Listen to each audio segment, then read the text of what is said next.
আসসালামু আলাইকুম এভরিওয়ান। আজ আপনাদের সাথে শেয়ার করব ভাইরাল ডিম মামার সেই ডিমের রেসিপি।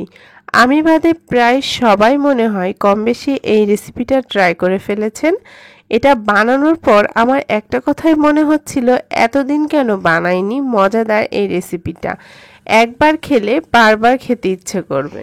ডিম মশলা বা ডিমের চাটনি তৈরির জন্য এখানে আমি 4টা ডিম সেদ্ধ করতে বসিয়ে দিয়েছি। সামান্য একটু লবণ দিয়ে দিলাম, এতে করে খোসাটা খুব সুন্দরভাবে ছাড়ানো যাবে। আর ডিমটাকে খুব বেশি শক্ত করে সেদ্ধ করার দরকার নেই, একটু নরম অবস্থায় এটা নামিয়ে নিতে হবে।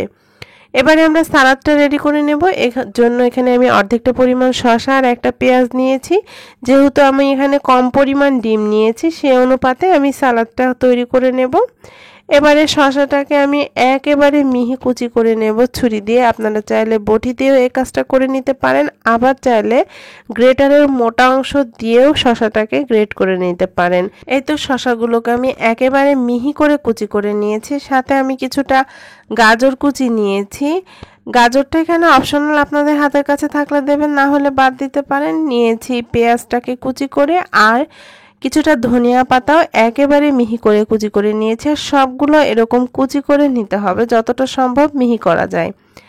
এটাকে এক সাইডে রেখে দিচ্ছি। এবারে একটা বাটির মধ্যে নিয়ে নিয়েছি দুটো ভাজা শুকনো মরিচ। শুকনো মরিচটাকে আমি খুব ভালোভাবে চটকে নিচ্ছি। আপনারা চাইলে এখানে শুকনো মরিচের পরিবর্তে কাঁচা মরিচটাও দিতে পারেন, আর ঝালটা একটু কম খেলে এখানে একটা মরিচ ব্যবহার করবেন, তবে এটা ঝাল ঝাল খেতেই বেশি ভালো লাগে। এবারে আমি যে সালাদগুলো রেডি করে রেখেছিলাম সেটা দিয়ে দিচ্ছি।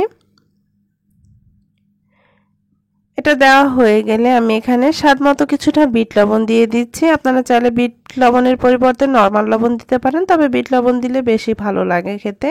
হাফ চা চামচের মতো চাট মশলা দিয়ে দিলাম। চাট মশলাটা হাতের কাছে থাকলে দেবেন, না হলে বাদ দিতে পারেন, তবে দিলে টেস্টটা বেশি ভালো হয়। 2 চা চামচের মতো টমেটো সস দিয়ে দিলাম। সাথে দিয়ে দিচ্ছি 2 চা চামচের মতো কাসুন্দি।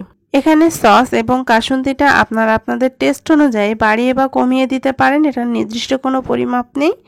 এক ফালি লেবুর রস দিয়ে দিচ্ছি, এতে করে খুব সুন্দর টেস্ট এবং ফ্লেভার অ্যাড হবে। এবারে দিয়ে দিচ্ছি মেইন উপকরণ, চাটনি। আমি এখানে তেঁতুলের চাটনি নিয়েছি, বাজার থেকে কেনার চাটনিটা নিয়েছি। আপনারা চাইলে বাসায় বানানোটা দিতে পারেন, আর অবশ্যই এখানে এই তেঁতুলের চাটনিটা ব্যবহার করতে হবে। আমি এখানে 1 প্যাকেট তেঁতুলের চাটনিটা দিয়ে দিয়েছি। আপনারা যে কোনো ব্র্যান্ডের তেঁতুলের চাটনি এখানে ব্যবহার করতে পারেন। সব সময় তো আর বাসায় তেঁতুলের চাটনিটা থাকে না, এভাবে দিতে পারেন। সামান্য একটু চিনি দিয়ে দিলাম, যেহেতু সবগুলো সসই টক। এবারে খুব ভালোভাবে এটাকে মাখিয়ে নিতে হবে। আমি এটাকে হাত দিয়ে খুব ভালো করে মাখিয়ে নিচ্ছি, যেন সবগুলো সস আর মশলা একসাথে মিশে যায়। এতে এভাবে খুব ভালো করে মাখিয়ে নিতে হবে। আর এখানে সবগুলো উপকরণই আপনারা আপনাদের টেস্ট অনুযায়ী বাড়িয়ে বা কমিয়ে দিতে পারবেন। এই তো মশলাটা একেবারে রেডি হয়ে গিয়েছে। এভাবে করে আমি খুব ভালো করে এটাকে মাখিয়ে নিয়েছি। আর আমি যতটা পরিমাণ মশলা তৈরি করেছি, এখানে প্রায় 7-8টার মতো ডিম মশলা তৈরি করা যাবে। এই তো ডিমগুলোকে আমি সেদ্ধ করে নিয়েছি, আর ভেতরটা একটু সফট রেখেছি। এবারে ছুরি দিয়ে মাছ বরাবর কেটে নিলাম, তারপর এখানে পরিমাণ মতো দিয়ে নিচ্ছি। এই মশলাটা আপনারা আপনাদের পছন্দ মতো এটা দিয়ে নিতে পারেন। চাইলে 2 ভাগ করে ওপর দিয়ে এই মশলাটা ছড়িয়ে নিতে পারেন। একটু সাবধানের সাথে আমি এই মশলাটা ডিমের মধ্যে ঢুকিয়ে নিচ্ছি। এই তো একটা রেডি হয়ে গিয়েছে। আমি আরও একটা আপনাদেরকে রেডি করে দেখাচ্ছি। মাছ বরাবর একটু কেটে তারপর পরিমাণ মতো মশলাটা দিয়ে দিতে হবে। আপনারা আপনাদের ইচ্ছে মতো দিয়ে নেবেন। আমি একটু বেশি বেশি করে এই মশলাটা দিয়ে নিয়েছি। এই তো এভাবে করে খুব সুন্দর করে আমি মশলাটা ভেতরে দিয়ে নিচ্ছি। এই তো 4টা ডিমই আমি একইভাবে রেডি করে নিয়েছি। এবারে ওপর থেকে আরও কিছুটা চাটনি দিয়ে দিচ্ছি। এই চাটনিটা দিলে দেখতে যেমন ভালো লাগে, খেতেও অনেক বেশি মজার হয়। এই তো ওপর থেকে আমি এভাবে করে এই তেঁতুলের চাটনিটা ছড়িয়ে দিয়েছি।